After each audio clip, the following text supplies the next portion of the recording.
दोस्तों, पृथ्वी पर मानव की उत्पत्ति कब और कैसे हुई? एक समय में हमारी दुनिया में डायनासोर का राज था। वे चलते थे जहां हम चल रहे हैं। इसी हवा में सांसें भी इसी धरती पर लड़ाइयाँ लड़ी। लेकिन पृथ्वी पर मानव की उत्पत्ति कब और कैसे हुई, ये अपने आप में सोचने की बात है कि बड़े विचित्र डायनासोर ने करीब 14 करोड़ साल तक इस धरती पर राज किया। डायनासोर की कई हजार प्रजातियां थे। इनमें से कई शाकाहारी थे तो कुछ मांसाहारी, और कुछ डायनासोर बहुत शांत स्वभाव के थे, और कुछ डायनासोर बहुत ही हिंसक और खतरनाक थे। ये उस समय के सबसे सफल जीवन थे। लेकिन फिर अचानक ऐसा हुआ था। वहाँ कौन सी घटना थी जिनमें इनका नामो निशान मिटा दिया? आइए जानते हैं पृथ्वी पर मानव का जन्म कब और कैसे हुआ। तो दोस्तों, यदि वीडियो पर बने हैं तो वीडियो को लाइक करना और हमारे चैनल को सब्सक्राइब करना। धरती पर डायनासोर का अंत और इंसानों की उत्पत्ति कैसे हुई, इसे जानने के लिए हम करोड़ों साल पीछे जाना होगा और डायनासोर के उस अंतिम दिन की करीब से देखना होगा। तो आइए चलते हैं आज से 65 मिलियन साल यानी कि 6 करोड़ 50 लाख साल पीछे। 6.5 करोड़ साल पहले धरती पर मौसम सामान्य था। चारों ओर सूरज की रोशनी बिखरी हुई थी। लंबे लंबे पेड़ों से टकराती समुद्र की ठंडी हवाएं और चारों तरफ डायनासोर की चिल्लाने की आवाज। जब ये सारी डायनासोर प्रजाति जब ये आराम से धरती पर अपना जीवन बिता रहे थे,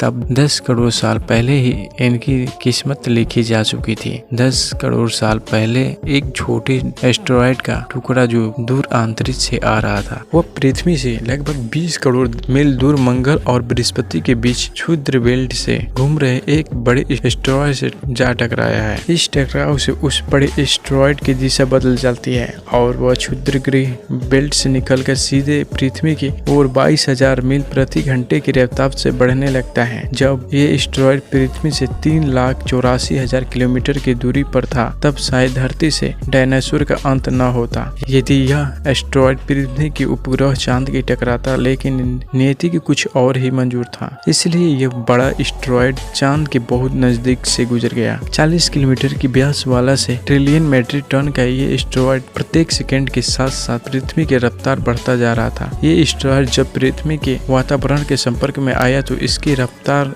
एकाएक 70,000 किलोमीटर प्रति घंटा हो गई। पृथ्वी की वायुमंडल में घुसते ही संघर्ष के घर्षण की वजह से यह एक भयानक आग के गोला में बदल गया। ये इतनी रफ्तार से धरती की ओर बढ़ रहा था कि सिर्फ 4 मिनट में इसने अटलांटिक ओशियन को पार कर लिया, जिसमें चमक इतनी अधिक थी कि पृथ्वी पर टकराने से पहले ही हजारों जीव आग के इस दहकते गोले के देखकर पूरी तरह अंधे हो चुके थे। ये जीव उस उल्फा को देख नहीं पा रहे थे, लेकिन वह इसकी भयानक गर्मी को महसूस कर रहे थे। कुछ ही क्षण में ये एस्टेरॉयड सीखों की खाड़ी के पास जमीन टकराता है और लगभग ये 35,000 डिग्री सेल्सियस ऊंचा वाला एक भयानक विस्फोट होता है। इस टकराव का विस्फोट लगभग 10 हाइड्रोजन बम के विस्फोट के बराबर था। ये विस्फोट इतने शक्तिशाली था कि इसके टकराने ही धरती की लाखों टन धातु अंतरिक्ष में चली गई। टकराने वाली जगह पर 180 किलोमीटर चौड़ा 20 किलोमीटर गहरा गड्ढा बन गया।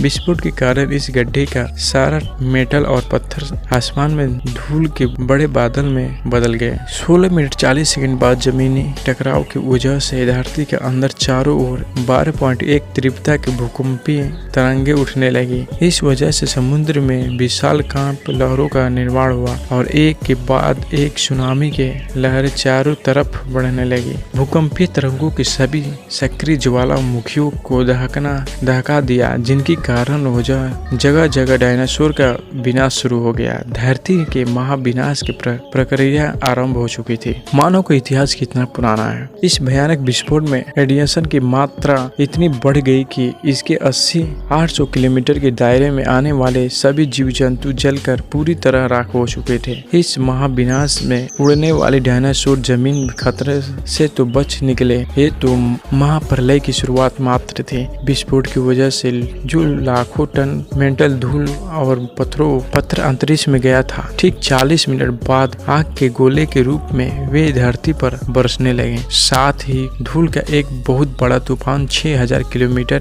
प्रति घंटा की रफ्तार से पृथ्वी की दूसरी तरफ मौत लेकर आ गया था। धूल के बादल कई किलोमीटर मोटे थे, जिसकी वजह से धरती पर सूरज की रोशनी पहुंच पाना असंभव हो गया। गर्म हवाओं का तापमान 100 डिग्री सेल्सियस से ज्यादा हो गए जाने के कारण धरती पर लगभग सभी पेड़ पौधे की आबादी जलकर खाक हो गए थे। विस्फोट के 90 मिनट बाद धरती का तापमान 200 डिग्री सेल्सियस तक बढ़ गया। इसकी वजह से जो डायनासोर विस्फोट के इलाके में कोसों मील दूर थे, वे इस गर्मी से बच नहीं पाए। इस महाप्रलय के लगभग कुल 90% प्रजाति धरती से खत्म हो गई थी और जो 10% जीव धरती पर बच गए थे, उनमें सिर्फ वही जो जिंदा रह सके। इसका वजन 30 किलोग्राम से कम था। इसका कारण ये थे कि उस महाप्रलय ने लाखों की संख्या में जीव मारे जा चुके थे और पेड़ पौधे की सारी आबादी भी जल कर खाक हो गई थी। इसके चलते जहाँ जो बड़े और विशालकाय जीव बचे गए थे, उन्हें भरपूर मात्रा में खाना पीना न मिलना सका। फिर महाप्रलय किसी अन्य जीव के लिए फायदेमंद साबित होने वाला था। धरती पर डायनासोर का अंत एक छोटी प्रजाति के लिए एक सुनहरा अवसर लेकर आया और वो प्रजाति थी मैमल्स की। मैमल्स क्या थे, कैसे बच गए महाप्रलय से, पृथ्वी मानव की उत्पत्ति कैसे हुई? आज से करीब 40 लाख साल पहले अफ्रीका में पूर्वी इलाके में एक नए पर्वत श्रृंखला का निर्माण हुआ। ईस्ट अफ्रीकन रिफ्ट वैली में पर्वत यहाँ आने वाले वैश्वी हवाओं के लिए एक अवरोध बन गई थी और इस वजह से यहाँ के जंगलों में बारिश आना बंद हो गई। यही इसी जंगल में रहते थे। एप्स में पेड़ के ऊपर रहते थे जहाँ उनको खाने की कोई कमी नहीं थी। इस वजह से हमेशा पेड़ों पर ही रहते थे।